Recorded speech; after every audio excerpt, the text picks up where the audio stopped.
संविधान छोड़ दे तू, छोड़ दे अभी, छोड़ दे, छोड़ दे यहीं पर ही, छोड़ दे तू, छोड़ दे संविधान छोड़ दे तू, छोड़ दे अभी, छोड़ दे, छोड़ दे यहीं पर ही, छोड़ दे तू, छोड़ दे संविधान छोड़ दे तू, छोड़ दे अभी, छोड़ दे, छोड़ दे यहीं पर ही, छोड़ दे तू, छोड़ दे।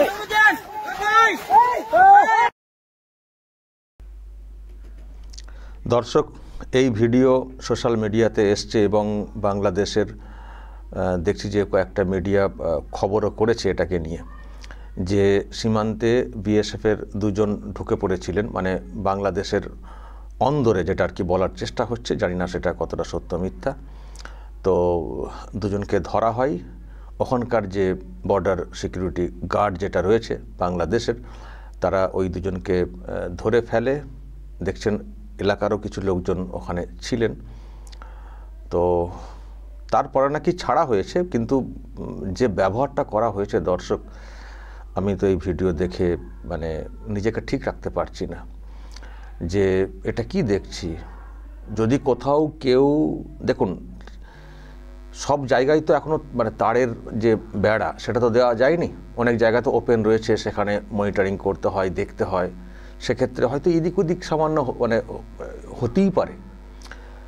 তারপরে ওদিক থেকে অনেক অত্যাচার হয়, সেগুলো নজরদারি চালাতে হয়, অনেক সময় তাড়া করতে হয়। তো যদি সেটা করতে গিয়ে খানিকটা ক্রস করে কেউ ঢুকেও পড়ে থাকেন, তাকে এই রকম করতে হবে।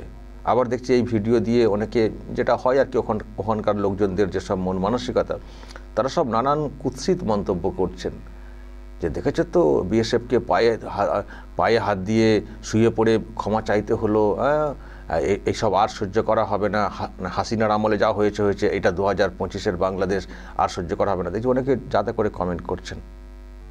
তো এটা কী হয়েছে? এটা কি সীমান্ত কি বাংলাদেশে চলে গেছেন নাকি লোকজন? আমাদের বিএসএফের যারা থাকি বাংলাদেশে চলে গেছেন দখল করতে? যদি কোথাও মনিটরিং কিছু মানে নজরদারি করতে করতে, ওই তো আলের ব্যাপার, জমির আল, হয়তো এদিক ওদিক হয়ে যাওয়া বা কাউকে তাড়া করা, এমনি আমার ধারণা কিছু একটা ওখানে হয়েছিল নিশ্চয়ই, তাড়া করতে যাওয়ার বা কিছু একটা হয়েছিল। ওই তাড়া করতে গিয়ে এখন ফাঁদে পড়ে যাওয়ার মতো হয়তো একটা অবস্থা হয়ে গেছে, কারণ ওদিক থেকে প্রচুর চোরাচালান কারবার চলে, তো ওদের সময় তাড়া করতে হয়। তো সেক্ষেত্রে হয়তো ওখানে ঢুকে পড়েছিল, তারপরে ব্যাস ঘিরে ফেলা, সেই কবাডি খেলার মতো একটা ব্যাপার আর কি, কবাডি খেলার মতো। তো তার জন্য এই রকম আমি বলছি যে বিএসএফের যাদেরকে আমরা দেখতে পাচ্ছি, একটা অসহায় অবস্থা দেখতে পাচ্ছি, কেউ যদি কোথাও ক্রস করে চলেও যান, দেখুন আমি তো তার অস্ত্র নিয়ে নেওয়া বা তার এইসবের একটা ব্যবস্থা বা কিছু একটা হয়েছে, তো সেই জন্য তারা পড়ে তো নিজেদেরকে বাঁচানোর চেষ্টা করছেন। প্রশ্ন হচ্ছে যে এই রকম অবস্থায় কেন যাবে, কেন? যদি কেউ মানে আমি বলছি যে অস্ত্র কেড়ে নেওয়ার চেষ্টা হচ্ছে তো আমি বলছি দর্শক, এই যে সব দেখছেন তো ওখানে তো যারা ওই অন্য ড্রেসে, ওই যে ওরা তো মানে ওখানকার যে বর্ডার সিকিউরিটি ফোর্স, তা তো না, ওই ড্রেসে দেখুন না কেমন টানাটানি চলছে। তো আমি বলছি যে যদি কোথাও মানে যেটা সীমারেখা আছে, যদি কোথাও ওইটা মানে কোথাও বলতে কি, নিশ্চয়ই তাড়া করতে যাওয়া কেস আছে, এমনি শখে কেউ বাংলাদেশে ঘুরতে যাবেন না, একজন দুজন, নিশ্চয়ই তারা কিছু হয়েছে আমার ধারণা। কিন্তু তাদের সঙ্গে যেভাবে ব্যবহারটা করা হয়েছে, এটা কি কাম্য ছিল? এই ব্যবহারটা কি কাম্য ছিল? আজকে মানে ওখানে পড়ে যেতে হবে বিএসএফ, যারা ওখানে মানে পড়ে গেছেন তাদেরকে মাটিতে লোটাতে হবে? হ্যাঁ, এসব সহ্য করা যায় না, যে ব্যবহারটা করেছে। আর এটাকে ওই আর কি রাগ মেটানো হচ্ছে না, মানে পাকিস্তানের রক্ত ফুটছে নাকি? পাকিস্তানের রক্ত ফুটছে, পাকিস্তানের সঙ্গে যেহেতু একটা চলছে, চলো এটা একটু এদিকে রাগ মেটাই। আমি তো বলবো যা ব্যবহার আমি দেখতে পাচ্ছি, বিএসএফ আর যেন ওই পেছনে না ছুটে গুলি করে দাও।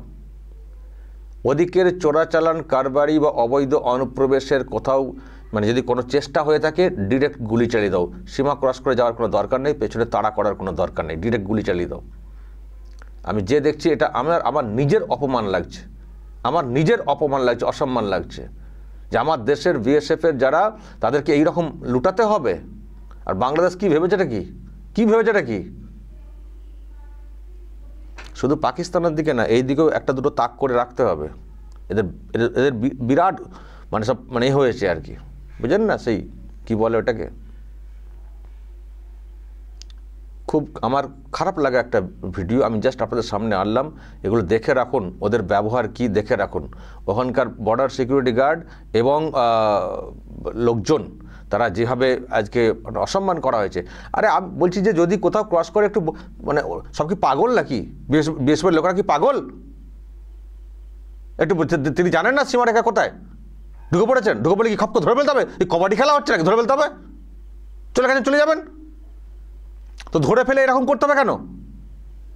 এরকম করতে হবে কেন? আবারও বলছি, ওই পাকিস্তানি মনে হয়েছে না, পাকিস্তান থেকে ধরছে আমি এদিকে ধরবো, এরকম মনে হচ্ছে, তাই তো? খুব বেড়েছেন। বিএসএফ যেন আর কোনোভাবে নরম না থাকে। বাংলাদেশি লোক ঢোকার কোনো রকম যেই হোক ডাইরেক্ট গুলি চালিয়ে দাও। কেন ঝুঁকি নেবেন? কেন তাড়া করে ওদের দিকে এগোতে যাবেন? মানে গরু তাড়া করে লাভ নেই। গরু তাড়া ওই হাঁকালাম চলে গেল, আবার আসবে ওরা, এবং সেখানে ফেঁসে যেতে পারেন। এই যে ফেঁসে যাওয়ারই কেস, যেটা পরিষ্কার বুঝতে পারছি। সুতরাং দেখলেই গুলি চালিয়ে দাও। ন্যাকামো চলছে। দর্শক বলবেন যদি আপনাদের কিছু বলার থাকে এই নিয়ে, অবশ্যই বলবেন এবং নজর রাখবেন আরামবাগ টিভিতে।